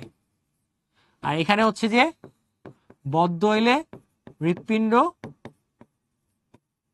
শিরা, ধমনী আর কৈশিক জালিকা, এই জায়গাগুলো থাকবে। এটার গঠন একই রকম, যেখানে অবস্থান করবে একই, এইগুলো দিয়ে এটা তৈরি হবে। দেহ গহ্বরে রক্ত থাকে কিনা? হ্যাঁ, দেহ গহ্বরে রক্ত থাকবে, কারণ এই যে সাইনাস, সাইনাসই তো দেহ গহ্বর, ওই জায়গা থেকে হচ্ছে যে সব জায়গায় চলে যেতে পারবে। এখানে কখনো দেহ গহ্বরে রক্ত যাবে না। কোষ কলার সংস্পর্শে আসে, হ্যাঁ আসতে পারে, এখানে কখনোই সংস্পর্শে আসবে না। এটা প্রাপ্তি স্থান। চিন্তা করে দেখো, মুক্ত সম্বন্ধ কাদের কাদের ক্ষেত্রে পাবা তোমরা? Arthropoda, mollusca,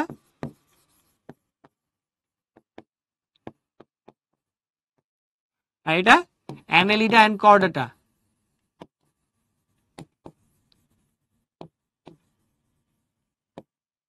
Annelida and Chordata এদের ক্ষেত্রে পাওয়া যাবে।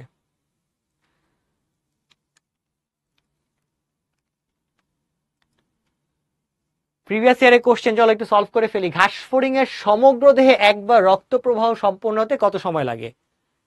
5 থেকে 10 মিনিট, 10 থেকে 20, 20 থেকে 25, 30 থেকে 60।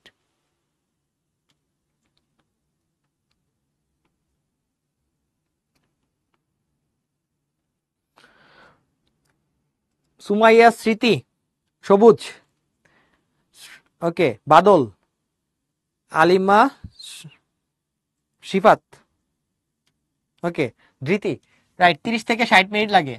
বাকিগুলো যারা অ্যান্সার দিচ্ছ এটা ভুল। ওকে, 30 থেকে 60 মিনিট। ঘাস ফড়িং এর রক্তকণিকাকে কি বলা হয়? ঘাস ফড়িং এর রক্তকণিকাকে কি বলা হয়? ইসরাফিল, হ্যাঁ ইসরাফিল কারেক্ট অ্যান্সার দিছো। অয়ন, রক্তকণিকা, রক্ত কেনা। জান্নাত, মাইশা, জুই, তানজিদা, নাইমুল। ওকে, এটা রক্তকণিকাকে বলবে হিমোসাইট। রক্তকণিকার নাম হচ্ছে হিমোসাইট। কোন প্রাণীর রক্তকণিকায় শ্বসন রঞ্জক থাকে না? অ্যান্সার কি হবে? নিঝুম। ওকে, বুশরা, নওশিন, ইমন, সামিরা, সবাই কারেক্ট আনসার যে হ্যাঁ ঘাসফড়িং। ভাই ঘাসফড়িং পড়তেছি, তাহলে ঘাসফড়িং এর রক্তকণিকার মধ্যে তো হিমোগ্লোবিন নাই, একটু আগে চিন্তা করছি। আব্দুর রহমান, ওকে, আশফি, নাইম। ঘাসফড়িং এর হিমোসিলের কাজ কোনটা? ঘাসফড়িং এর হিমোসিলের কাজ কোনটা? অ্যান্সার কি হবে দেখো। ঘাসফড়িং এর হিমোসিল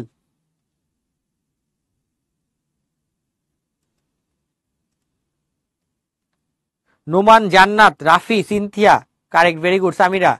ওকে, দেখো হরমোন পরিবহন করে আসলে হিমোসিল, হিম এবং সিলম, তাই তো? তাহলে হচ্ছে গিয়ে রক্ত এবং হচ্ছে গিয়ে কি দেহ গহ্বর, এই দুইটা জিনিস যদি একত্রে থাকে হরমোন পরিবহন করবে না জীবাণু ধ্বংস করবে? না, জীবাণু ধ্বংস করবে না, ওটা তো সে তো রক্তকণিকা আছে এটার জন্য। তঞ্চনে সাহায্য করবে না, এটা তো হিমোলিম্ফ বলে না, হিমোসিল বলছে। খাদ্যরস এবং বর্জ্যবস্তু পরিবহন করা, রাইট, লাস্টেরটা কারেক্ট, এটা হচ্ছে কারেক্ট অ্যান্সার, ঠিক আছে। খাদ্যরস এবং বর্জ্যবস্তু পরিবহন করে থাকে হিমোসিল। তাবাসসুম, তসিফ, সৈকত, ইসরাফিল, সিয়াম, ভেরি গুড। তঞ্চন, জীবাণু ধ্বংস এগুলো কোনো কিছু না, আসলে সে খাদ্যরস এবং বর্জ্যবস্তু পরিবহন করে, কারণ হিমোসিলের মধ্যে যে উপাদানগুলো থাকে সেটা এই কাজে হেল্প করে। ঘাসফড়িং এর কোন তন্ত্রে অ্যালারি পেশি থাকে? অ্যান্সার কি হবে?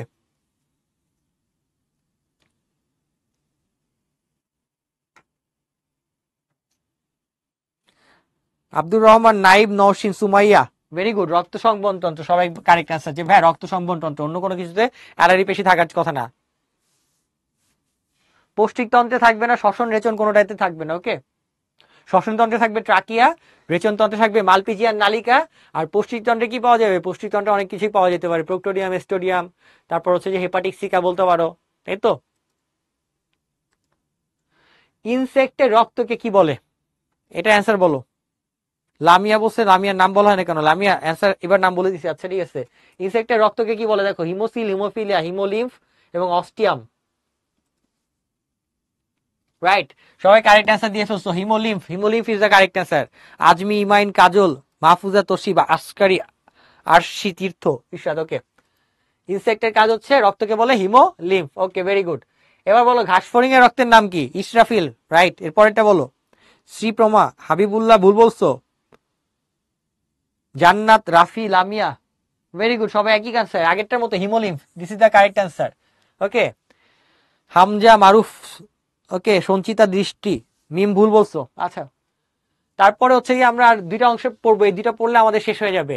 ওকে, আর অল্প নাই, আমাদের খুবই সামান্য পড়া বাকি আছে, আমরা অলমোস্ট শেষের দিকে চলে আসছি। শ্বসনতন্ত্র, আচ্ছা ঘাসফড়িং এর শ্বসনতন্ত্রের ক্ষেত্রে চিন্তা করো তো কি হবে আসলে। ঘাসফড়িং এর শ্বসনতন্ত্র পার্টস গুলোর নাম ফার্স্টে জানতে হবে যে কি কি আছে। তাহলে পার্টস গুলোর নাম কি কি আমরা দেখি। ফার্স্ট হচ্ছে শ্বাসরন্ধ্র বা স্পাইরাকল থাকে, কত জোড়া থাকে? মোট 10 জোড়া। এর মধ্যে প্রথম 2 জোড়া কোথায় থাকে? বক্ষ, তাই না? বক্ষ দেশে। অগ্র এবং মধ্যবক্ষের সংযোগস্থলে 1 জোড়া, মধ্য এবং পশ্চাৎ বক্ষের সংযোগস্থলে 1 জোড়া, টোটাল 2 জোড়া থাকলো। বাকি 8 জোড়া থাকে উদরীয় খণ্ডকের মধ্যে। ওকে, তাহলে উদরীয় অঞ্চলে থাকে 8 জোড়া, এবং বক্ষ অঞ্চল যেটা আছে সেই জায়গাটুকুতে বক্ষীয় অঞ্চলে থাকবে। ওকে, এটা বাইরে কি থাকে? একটা পেরিট্রিম নামক একটা কি কাইটিন নির্মিত প্রাচীর দিয়ে পরিবেষ্টিত থাকে। এই স্পাইরাকল বা শ্বাসরন্ধ্রগুলা বাইরে যে আবরণ সেটার নাম থাকে পেরিট্রিম। এই পেরিট্রিম শব্দটার নাম মনে রাখতে হবে, পেরিট্রিম দ্বারা আবৃত থাকে।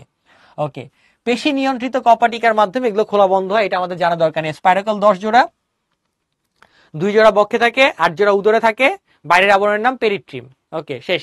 এরপরে যেটা সেটা শিখবো সেটা হচ্ছে স্পাইরাকল যে জায়গায় উন্মুক্ত হয় সেটার নাম কি? সেটার নাম অ্যাট্রিয়াম। সেটার নাম কি? অ্যাট্রিয়াম।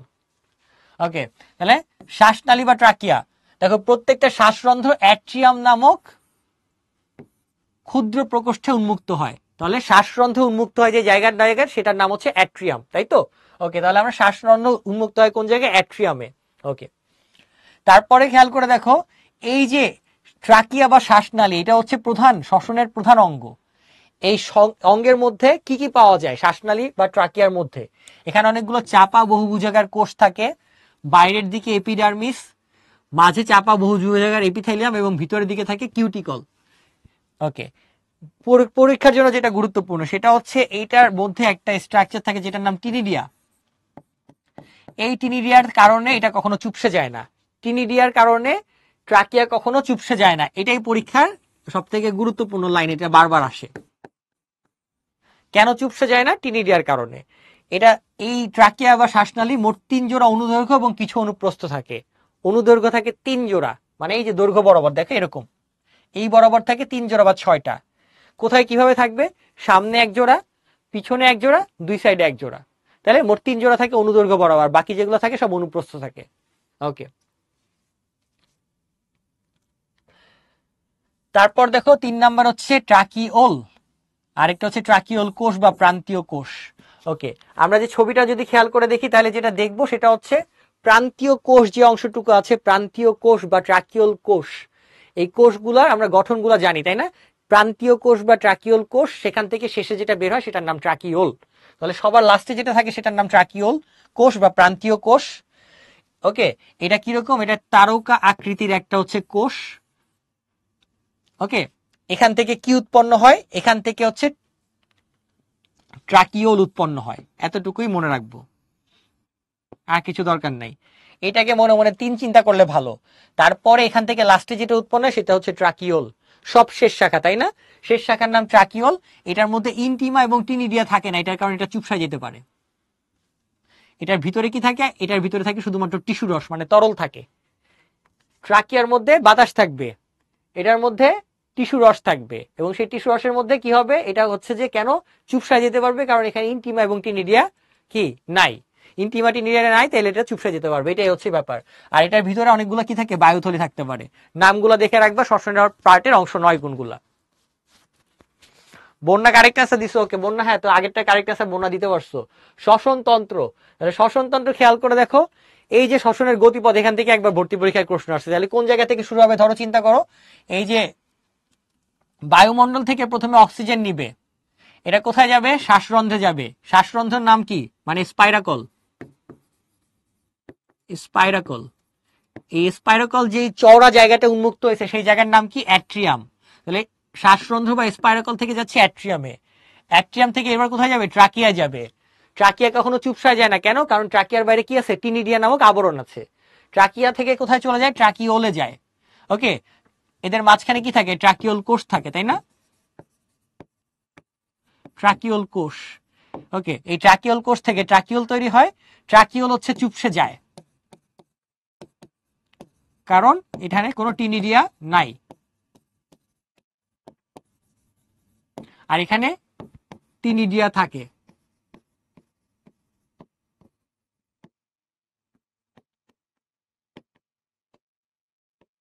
চুপসে যায় না। তারপরে বায়ুথলিতে যাবে। বায়ুথলি থেকে এই যে বিনিময় হবে অক্সিজেন আর কার্বন ডাইঅক্সাইড, প্রথম 4 জোড়া শ্বাস নেয়ার জন্য আর পরের 6 জোড়া শ্বাস ছাড়ার জন্য। তাহলে প্রথম 4 জোড়া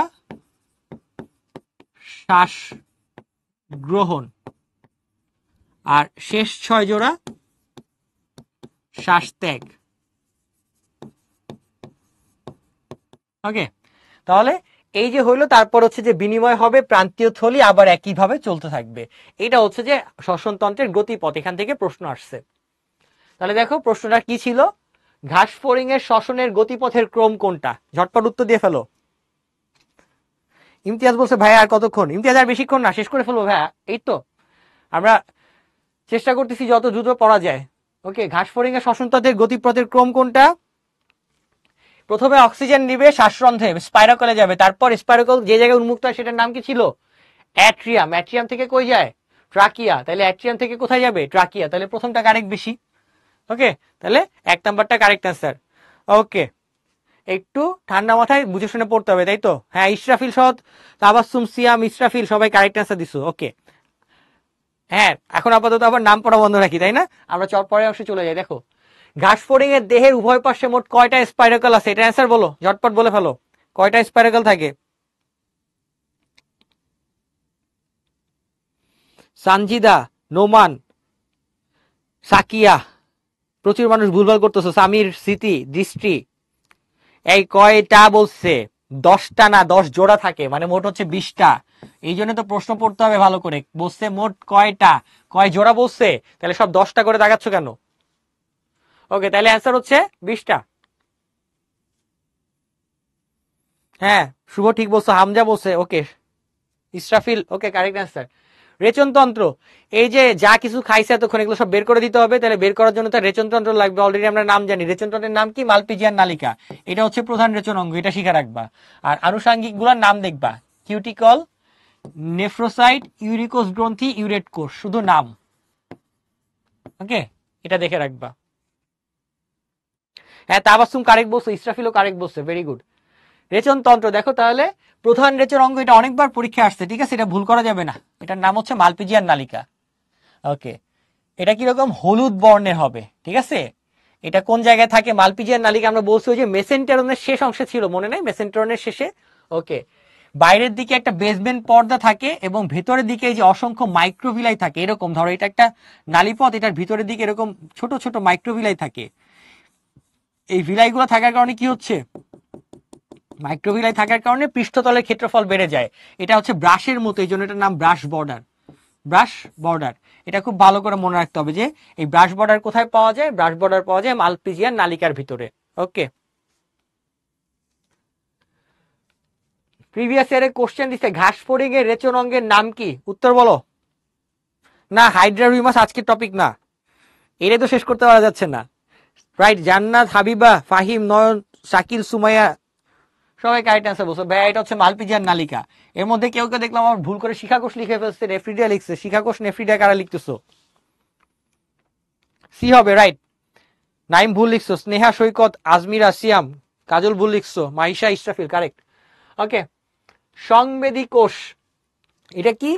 এই যে আমাদের যেরকম হচ্ছে ঘ্রাণ শোনার জন্য নাকের মধ্যে সংবেদী কোষ আছে, অলফ্যাক্টরি কোষ, দেখার জন্য চোখে আছে অপটিক, তাহলে এরও তো এরকম বিভিন্ন জিনিসপত্র দেখার, শোনার, চলাচলের জন্য অনেক সংবেদী কোষ থাকবে, যেগুলো দিয়ে অনুভূতি টের পাবে, এগুলোর নামই সংবেদী কোষ।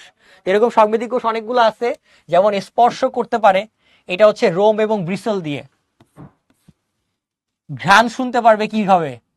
এই যে অ্যান্টেনা দিয়ে। স্বাদ নিতে পারবে কি দিয়ে? ম্যাক্সিলারি এবং ল্যাবিয়াল রোম, ম্যাক্সিলারি পাল্প এবং ল্যাবিয়াল রোম, এটা দিয়ে স্বাদ নিতে পারবে। দেখতে পারবে কি দিয়ে? ওসেলে এবং পুঞ্জাক্ষী দিয়ে, এটা আমরা জানি, একটু পরে দেখব। শুনতে পারে কোনটা? এখান থেকে পরীক্ষায় প্রশ্ন আসছে। প্রথম উদরীয় খণ্ডক, ওই যে 11টা উদরীয় খণ্ডক ছিল, 11টা খণ্ডকের মধ্যে প্রথম খণ্ডকের মধ্যে এই শ্রবণ অঙ্গে থাকে, যেটাকে টিম্প্যানিক পর্দা বলছে। এই টিম্প্যানিক পর্দা বা শ্রবণ থলি, এটা আরেকটা নাম হচ্ছে টিম্প্যানাম। এই কথাগুলো মনে রাখতে হবে, প্রথম খণ্ডকে থাকে, উদরীয় খণ্ডকে, এটা পরীক্ষায় আসছে। তাপ, তাপ কিভাবে টের পাবে? ওই যে পায়ের গোড়ায়, পায়ের আঙুলগুলো যেগুলো ছিল এগুলোকে বলছে টার্সাস, এই টার্সাসের গোড়ায় কি থাকে? প্লান্টুলি থাকে। এই নামগুলো একটু দেখে রাখবা, এখান থেকে এখনো এমসিকিউ আসে নাই, এখনো পর্যন্ত কোনো প্রশ্ন আসে নাই, কিন্তু যে কোনো সময় আসতে পারে, এই জন্য জাস্ট যখন রিভিশন দিবা তখন একবার দেখে নিবা। ঘাসফড়িং এর পুঞ্জাক্ষী, এটা তোমরা পরীক্ষা অনেকবার রাখছো। তাহলে একটা হচ্ছে ওমাটিডিয়াম, তাই না? ওই ওমাটিডিয়ামের গঠনগুলো কি কি হবে বলো তো?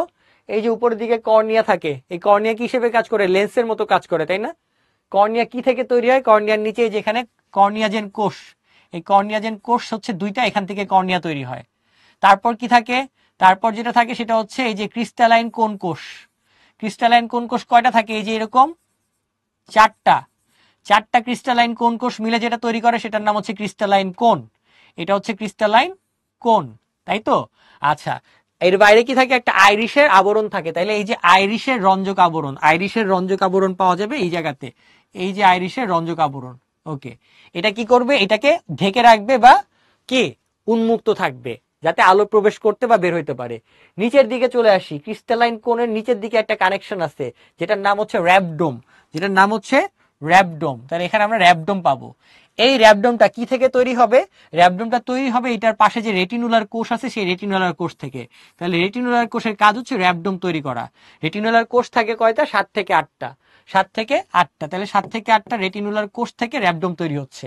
আর এদের বাইরের দিকে একটা অংশ থাকে, সেটার নাম হচ্ছে রেটিনাল রঞ্জক আবরণ। তাহলে উপরেরটা যেটা, সেটা হচ্ছে আইরিশের রঞ্জক আবরণ, নিচেরটার নাম রেটিনাল রঞ্জক আবরণ। জাস্ট নামগুলো দেখে রাখবো, পরীক্ষা এগুলোই লাগে। একদম ভিতরের দিকে ভিত্তি পর্দা বা স্নায়ু। সো পার্টস গুলো শেখা হয়ে গেল।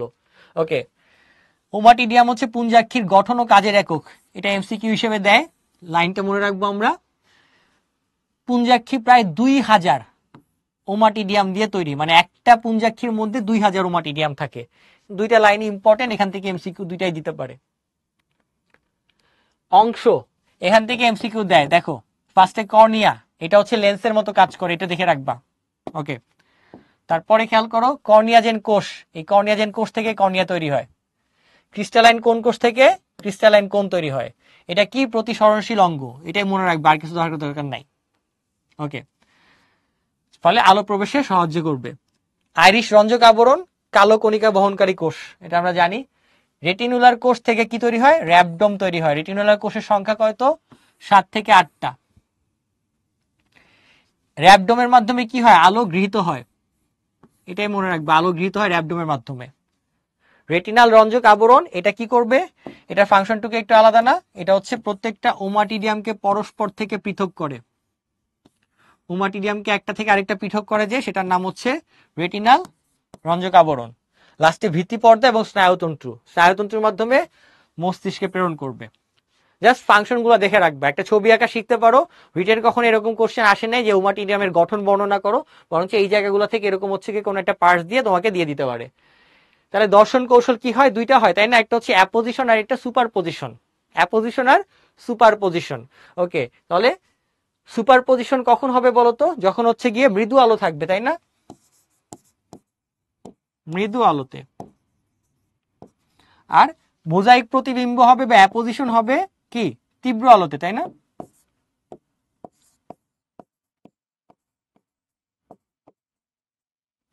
কি ঘটনা ঘটে, আমরা জানি যখন হচ্ছে গিয়ে আলো থাকবে তখন হচ্ছে যে এই যে প্রত্যেকটা প্রতিবিম্ব থেকে যে আলোক রশ্মি র্যাবডোমের মাধ্যমে পৌঁছাবে, সেটা একটা স্পেসিফিক ইমেজ তৈরি করবে, প্রত্যেকটার একটা করে ইমেজ তৈরি হবে, যার ফলাফল হচ্ছে এটা অনেক বেশি কি স্পষ্ট দেখা যাবে। এবং এই যখন তীব্র আলো থাকে তখন কি হয়, এই যে এই জায়গাতে এটা কি আইরিশের পর্দা, তাই না, আর তার নিচের অংশে যেটা আছে সেটা হচ্ছে রেটিনার পর্দা, রেটিনার রঞ্জক আবরণ। তাহলে রেটিনার রঞ্জক আবরণ এবং আইরিশের আবরণ দুইটাই হচ্ছে পুরো জায়গাটুকুকে বন্ধ করে রাখছে, ঢেকে রাখছে তীব্র আলোর কারণে। বাসায় যখন অনেক বেশি লাইট থাকে বাইরে, তখন আমরা কি করি, পর্দা দিয়ে যেরকম হচ্ছে গিয়ে জানালা বন্ধ করে রাখি, ঠিক একই রকম। তাহলে সব পর্দা দিয়ে জানালা বন্ধ করছে, ফলে আলো একটা বস্তু থেকে সরাসরি র্যাবডোমের মাধ্যমে কি পৌঁছা যাবে, এবং একটা প্রতিবিম্ব একটা বস্তু একটা এভাবে তৈরি হবে, অন্য কোনো জায়গা থেকে আসবে না। ফলাফল হচ্ছে একটা করে ইমেজ এভাবে ফরমেশন যাচ্ছে সরাসরি। সো এই যে একটা করে তৈরি হচ্ছে, এটাকে আমরা বললাম যে এটা হচ্ছে স্পষ্ট হচ্ছে এবং মোজাইকের মতো দেখতে সুন্দর, তাই তো। আর যখন এরকম মৃদু আলো থাকবে তখন কি হবে, দেখো খেয়াল করে, এই যে রেটিনাল রঞ্জকের এই যে রেটিনার যে পিগমেন্ট এবং আইরিশের যে আবরণী, আইরিশ আবরণী আর রেটিনাল আবরণী, দুইটা আবরণী কি হচ্ছে সঞ্চিত, এটা কি করছে সংকোচন হয়ে গেছে। যখনই সংকোচন হয়ে যাবে ফলাফল হচ্ছে আলো আসার পরে এই জায়গাগুলো তৈরি করে কালো কালার, যেহেতু তারা আলো শোষণ করে নেয়, যেহেতু এটা সংকুচিত হয়ে গেছে, শোষণ করার কিছু নাই, সরাসরি দেখা যাচ্ছে এই যে এখানে একই সাথে এইটার এইটার এবং এটার প্রত্যেকটার অংশ পুরাটুকু একই সাথে এই জায়গায় প্রবেশ করতে পারতেছে। ফলাফল হচ্ছে এখানে একটা যেটা তৈরি হবে সেটা হচ্ছে সুপার পজিশন, একটার উপর একটা পড়ে যাবে। ফলাফল হচ্ছে এটা দেখতে কিরকম হবে, অস্পষ্ট হবে, তাই তো। ওকে, তাহলে আমাদের সুপার পজিশন এবং অ্যাপোজিশন বা মোজাইক প্রতিবিম্ব নিয়ে আমাদের কয়েকটা কথা বলছে, যে আলোর প্রকৃতি কেমন হবে আমরা জানি, সেই অংশগুলো হচ্ছে আমাদের একটু লিখে ফেলতে হবে, তাই তো। তাহলে এটা সুপার পজিশন, আলোর প্রকৃতি কেমন হবে, মৃদু আলো, এটা কি হবে, তীব্র আলো হবে। রেটিনা ও আইরিশের আবরণী কিভাবে থাকবে, মৃদু আবরণে, এখানে এখানে কেমন থাকবে, সংকুচিত থাকবে, তাই না, সংকোচন হবে, এখানে প্রসারিত থাকবে। তারপরে আলোক রশ্মি, এখানে আলোক রশ্মি কিভাবে আসবে, দুই ভাবে আসবে, তাই তো। এটা হচ্ছে শুধু উলম্ব ভাবে আসবে, এটা উলম্ব এবং তির্যক দুই পাশ থেকে আসতে পারবে। তাহলে প্রতিবিম্বের ধরন কি হবে, এখানে যেটা হবে সেটা কি, সুপার পজিশনে হচ্ছে গিয়ে অস্পষ্ট হবে, তাই না। আর এখানে যেটা হবে সেটা হচ্ছে মোজাইক এবং স্পষ্ট হবে। এই অংশটুকু আমাদের পরীক্ষা রিটেনে কোশ্চেন দিতে পারে, সো এটা আমরা মনে রাখবো। আজকে দিনের লাস্ট কুইজ কোশ্চেন হচ্ছে, উজ্জ্বল আলোতে ঘাস ফড়িং এ কোন ধরনের প্রতিবিম্ব সৃষ্টি হয়। উজ্জ্বল আলোতে ঘাস ফড়িং এ কোন ধরনের প্রতিবিম্ব সৃষ্টি হয়। এখন ঘাস ফড়িং পড়ানো হয়, আগে আসলে হচ্ছে যে, তাহলে কারেক্ট অ্যান্সার কোনটা, আমরা অলরেডি জেনে ফেলছো, এবারের কোশ্চেন সবাই কারেক্ট অ্যান্সার দিয়ে ফেলছো, ভেরি গুড। এটা হচ্ছে মোজাইক। ওকে, তাহলে এটা অ্যান্সার হচ্ছে মোজাইক, তাই তো? ওকে। মেঘাচ্ছন্ন সন্ধ্যাবেলায় একটা ঘাস ফড়িং তার পুঞ্জাক্ষিতে কোন ধরনের প্রতিবিম্ব দেখতে পাবে? মোজাইক, সুপারপজিশন, সরল, জটিল? আগেরটা সবার আগে অ্যান্সার করছে সাদিয়া, হুমায়রা, তাসলিনা, সিমি, নাইম, আলিফ, ইউসরা, সামি, জান্নাত। Very good. ওকে, এরপরটা দেখি। শাকিল, সামিরা, জান্নাত, বাদল, মীরা, রাইসা সবাই কারেক্ট অ্যান্সার। স্মৃতি, সৈকত ভুল করছো। ওকে, সুপার পজিশন, তাই তো? মেঘাচ্ছন্ন মানে কি? মৃদু আলো, মৃদু আলোতে সুপার পজিশন। আর দিনের বেলা হইলে মোজাইক হইতো, দিনের বেলা হইলে মোজাইক হইতো। প্রজনন প্রক্রিয়া এবং রূপান্তর, এটা দিয়ে আমাদের আজকে পড়া শেষ। তো বেসিক্যালি প্রজনন প্রক্রিয়া দেখো, এদের পুং প্রজনন তন্ত্র, স্ত্রী প্রজনন তন্ত্র। জাস্ট স্ট্রাকচার গুলো দেখে রাখি। এখানে মেইনলি থাকে কি? শুক্রাশয়। আর কি থাকবে? শুক্রাশয় থেকে যেটা তৈরি হবে সেটার নাম ভাস ডিফারেন্স। এখানে কিছু সহায়ক গ্রন্থি থাকবে, সহায়ক গ্রন্থির পরে থাকবে সেমিনাল ভেসিকল, ক্ষেপণ নালী। ওকে, এই পার্টস গুলো এই জায়গায় থাকবে। আর স্ত্রী প্রজনন তন্ত্রের ক্ষেত্রে খেয়াল করে দেখো, এই যে মিডিয়ান লিগামেন্ট দুইটাতেই থাকে, সহায়ক গ্রন্থি থাকে। এখানে অনেকগুলো ছোট ছোট ডিম্বাশয় থাকে, যেগুলোকে বলে অনুডিম্বাশয়। এই অনুডিম্বাশয় গুলো দেখো, খেয়াল করে, এখানে অনেকগুলো ডিম্বনালীর মাধ্যমে এখানে উন্মুক্ত হয়। যেটা লাগবে সেটা হচ্ছে ওভিপোজিটর। আমরা বলছি এটা নবম খণ্ডে অবস্থান করে, এটা মনে রাখবা। আর আরেকটা হচ্ছে স্পার্মাথিকা। এটা দেখে মনে হবে যে স্পার্মের সাথে রিলেটেড, তাইলে নিশ্চয়ই হচ্ছে পুরুষ প্রজনন তন্ত্রে থাকে না। স্পার্মাথিকা স্ত্রী প্রজনন তন্ত্রের অংশ, যখন এটা কি করে স্পার্ম বা শুক্রাণু সঞ্চয় করে রাখতে পারে। এটাই হচ্ছে মনে রাখতে হবে যে স্পার্মাথিকা শুক্রাণু সঞ্চয় করে রাখতে পারে। ওকে, তারপরে খেয়াল করে দেখবা যে এটা কোন সময়ে হয়। ওকে, এই প্রজননের ক্ষেত্রে আমরা হচ্ছে যে দেখো, খেয়াল করে দেখো, প্রজনন তন্ত্রগুলো নিয়ে একটু আমরা আলোচনা করি। পুং প্রজনন তন্ত্রের মুখ্য অংশের নাম শুক্রাশয়, স্ত্রী প্রজনন তন্ত্রের নাম ডিম্বাশয়। ওকে, আর কি থাকে? আনুষঙ্গিক অঙ্গগুলোর নাম দেখবো। আনুষঙ্গিক অঙ্গ ডিম্বাণু, এই পরীক্ষার জন্য যেটা আসে সেটা হচ্ছে এটা আসছে, এটা মনে রাখবো। ঠিক আছে, মিডিয়ান লিগামেন্ট দুইটা দিয়ে থাকবে, আমরা এটা মনে রাখবো না। প্রজনন কালে যেটা হয় যে হচ্ছে যে শরৎকাল পর্যন্ত হচ্ছে তার প্রজনন কাল চলতে থাকে। এই সময় সে ডিম্বাণুগুলো রিলিজ করতে থাকে, 20টার মতো করে একবারে গুচ্ছ আকারে দিতে থাকে। তো দেখা যায় হচ্ছে কি প্রায় 200-র মতো হচ্ছে ডিম্বাণু সে ত্যাগ করতে থাকে, এবং শুক্রাণুগুলো স্পার্মাথিকা জমা রাখে। পরবর্তীতে এটা মিলন হয়। গ্রীষ্মকালটা হচ্ছে সব থেকে বেশি তার জননের জন্য বেশ সময় গ্রীষ্মকাল। ওকে, তাহলে দেখো, এই জনন প্রক্রিয়ার বাইরে আমাদের যেটা লাগবে সেটা হচ্ছে যে রূপান্তর। এই যে রূপান্তর হয়, তার মানে হচ্ছে যে এই যে আমরা যখন পড়াশোনা করতে এই পড়লাম, তাহলে দেখি যে সেটা হচ্ছে যে দুই ধরনের রূপান্তর হইতে পারে। একটা হচ্ছে সম্পূর্ণ, এটাকে ইংরেজিতে বলে মেটামরফোসিস। সম্পূর্ণ আর অসম্পূর্ণ। সম্পূর্ণ কখন বলবো, অসম্পূর্ণ কখন বলবো? ছোটবেলায় দেখতে যেরকম ছিল, বড় অবস্থা একই রকম যদি হয়, তাহলে সেটাকে বলে অসম্পূর্ণ। তাহলে অসম্পূর্ণ রূপান্তরের পার্থক্য কি? ছোট থাকা অবস্থায় সেটাকে যে বলতেছি আমরা হচ্ছে গিয়ে, ছোট অবস্থায় যখন ছোট থাকে তখন নিম্ফ, আর বড় হইলে সেটাকে বলতেছি আমরা ইমাগো। নিম্ফ এবং ইমাগোর মধ্যে পার্থক্য হচ্ছে নিম্ফের মধ্যে ডানাটা ঠিকমতো তৈরি হয় না, আর প্রজনন অঙ্গগুলো ঠিকমতো তৈরি থাকে না। আর যখন পূর্ণাঙ্গ হয়ে যায় তখন সেটার মধ্যে ডানা থাকে, উঠতে পারে, প্রজনন তন্ত্রগুলো সুগঠিত থাকে। এটাই হচ্ছে অসম্পূর্ণ। দেখতে আগেও যেমন ছিল তাই, মানে ঘাস ফড়িং ছোটবেলায় দেখতে যেরকম ছিল, বড় হয়ে ঠিক একই হয়েছে। খালি পার্থক্য কি? ছোটবেলায় হচ্ছে অপরিণত ছিল, ডানা ছিল না, উঠতে পারতো না। ওটা অনেক বারবার খোলস পরিবর্তন করতে করতে পূর্ণাঙ্গ হয়ে পরবর্তীতে দেখা গেল ডানাগুলো স্ট্রং হয়ে গেছে। এটাই হচ্ছে অসম্পূর্ণ রূপান্তর। আর সম্পূর্ণ রূপান্তর কি? সম্পূর্ণ মানে আগেরটার সাথে পরেরটার কোনো গঠন খুঁজেই পাবা না, মিলই খুঁজে পাবা না। এইটারে বলে সম্পূর্ণ রূপান্তর। তাহলে দেখো, সম্পূর্ণ রূপান্তরে কয়টা ধাপ থাকে? শিশু অবস্থার প্রাণীকে বলে লার্ভা। এটা 4টা ধাপ থাকে: ডিম, লার্ভা, পিউপা, ইমাগো। এটা মনে রাখতে হবে, এমসিকিউ আসছে। মৌমাছি এবং প্রজাপতিতে এটা পাওয়া যায়। আর অসম্পূর্ণ রূপান্তর শিশু অবস্থায় প্রাণীকে কি বলে? নিম্ফ। এখানে বলছো লার্ভা, এখানে নিম্ফ। ডিম হবে, ডিম থেকে নিম্ফ হবে, নিম্ফের পর ইমাগো হবে। এটা কাদের ক্ষেত্রে? ঘাস ফড়িং, তেলাপোকা, এদের ক্ষেত্রে অসম্পূর্ণ রূপান্তর দেখা যায়। এটা এমসিকিউ আসছে, এখান থেকে কোশ্চেন আসছে, এটা মনে রাখতে হবে। এই রূপান্তর হওয়ার জন্য কিছু হরমোনের প্রয়োজন থাকে। সেই হরমোনগুলোর নাম কি কি দেখো। একটা হচ্ছে ইন্টারসেরেব্রাল গ্রন্থিকোষ, এখান থেকে যেটা হয় প্রোথোরাকোট্রপিক। এই হরমোনটা কি করে? এই হরমোন যে এখানে কাজ করে, এই হরমোন এটার উপরে কাজ করবে, তখন প্রোথোরাসিক গ্রন্থির উপর থেকে একডাইসন হরমোন কাজ করে। এটার কারণে যেটা হয় সেটা হচ্ছে খোলস মোচন হবে। ও আগে যে খোলসটা ছিল, মানে রং বদলাবে, খোলসটা পরিবর্তন করবে। এই খোলস মোচনকে বলা হয় একডাইসিস। এটাকে বলা হয় একডাইসিস বা মল্টিং, মল্টিং বা একডাইসিস বলা হয়। আর দুইটা গ্রন্থি আছে, একটার নাম কর্পোরা অ্যালাটা, একটার নাম কর্পোরা কার্ডিয়াকা। অ্যালাটা থেকে যেটা হয় সেটা হচ্ছে গোনাডোট্রপিন হরমোন হয়, আরেকটা হচ্ছে জুভেনাইল হরমোন হয়। নামগুলো জাস্ট দেখে রাখবা। যখন ছোট থাকে তখন এখান থেকে যে হরমোন বের হয় সেটার নাম জুভেনাইল হরমোন, আর বড় হইলে যেটা হয় সেটার নাম গোনাডোট্রপিক হরমোন। আর কর্পোরা কার্ডিয়া থেকে গ্রোথ হরমোন পাওয়া যায়। জাস্ট নামগুলো দেখবা, আর কিছু না। তাহলে এই যে ঘাসফড়িং এর রূপান্তর, এটাকে বলা হয় অসম্পূর্ণ বা হেমি মেটাবোলাস। ইংরেজি টার্মটা ভালো করে মনে রাখবা। তিনটা ধাপ আছে, অলরেডি আলোচনা করা হয়েছে। খোলস মোচন টোটাল কয়বার করে? 5 বার। এটা মনে রাখবা, মোট 5 বার খোলস মোচন করে পূর্ণাঙ্গ প্রাণীতে পরিণত হইতে। দুইটা খোলস মোচন, একটা থেকে আরেকটার মধ্যে মধ্যবর্তী দশার নাম হচ্ছে ইনস্টার, খোলস মোচন মধ্যবর্তী ধাপ। আর লাস্ট দেখো রূপান্তরের সময় লাগে কত? মোট 2 মাস। রূপান্তরের মোট সময় লাগে 2 মাস।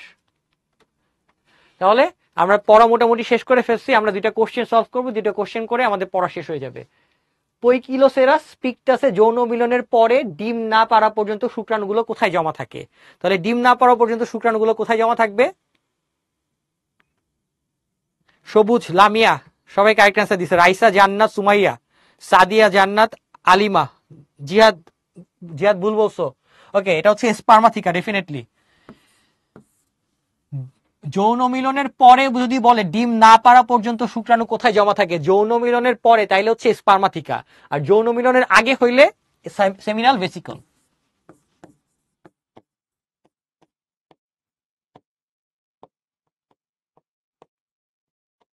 এখানে জমা থাকতে পারবে। শুক্রাশয়, ডিম্বনালী, এটা কারেক্ট অ্যান্সার না। ওকে, পৈকিলোসেরাস পিকটাস মানে হচ্ছে ঘাসফড়িং। সহজ কথায় এর জীবন চক্রে কয়টা নিম্ফ দশা দেখা যায়? নিম্ফ দশা কয়টা দেখা যাবে মানে কয়বার খোলস মোচন করবে বলো? সাদিয়া রাইট, আলেমা, সুমাইয়া, মিলি, লামিয়া। ওকে, এটা হচ্ছে 5 বার, মোট 5 বার হচ্ছে যে খোলস মোচন করবে। 5। ওকে, রিটেনের কোশ্চেন কি হইতে পারে? ঘাসফড়িং এর শ্বসনতন্ত্রের প্রধান 4টা অংশের নাম ওই যে আমরা পড়ছিলাম, ট্রাকিয়া, ট্রাকিওল কোষ, ট্রাকিওল, স্পাইরাকল। জীবন চক্রের ধাপগুলা, এই যে ধাপগুলা একটু আগে পড়লাম আমরা, নিম্ফ হবে, তারপর হচ্ছে ডিম, নিম্ফ, ইমাগো, এই অংশগুলা, তাই তো? তাহলে জীবন চক্রের ধাপগুলা লিখতে বলছে। আর পরে যেগুলো সেগুলো হচ্ছে তোমাদের practice question. So this was all about our today's lecture. আমরা আজকে চেষ্টা করেছি হচ্ছে যে পরীক্ষায় যেগুলো আসে সেই ভিত্তিতে কোশ্চেন গুলাকে ফোকাস করে করে ইম্পর্টেন্ট পড়তে, কারণ পড়তে হচ্ছে আমাদের আসলে অনেক কঠিন হয়ে যাবে, অনেক লম্বা পড়া। তো তোমরা যারা পুরো ক্লাসটুকু রেসপন্স করছো তোমাদেরকে অসংখ্য ধন্যবাদ। যারা ক্লাস শুনেছো মনোযোগ সহকারে অথবা চেষ্টা করেছো তাদেরকে ধন্যবাদ। আশা করা যায় যে এটা যদি পরে আরেকবার ক্লাস নোটটা তোমরা দেখে নাও, পরে তোমাদের কোশ্চেনগুলো সলভ করলে ইনশাল্লাহ ভর্তি পরীক্ষার প্রিপারেশন অনেকখানি সহজ হবে। আর তোমাদের সামনের জার্নিটার জন্য অসংখ্য অসংখ্য শুভকামনা থাকলো। ধন্যবাদ।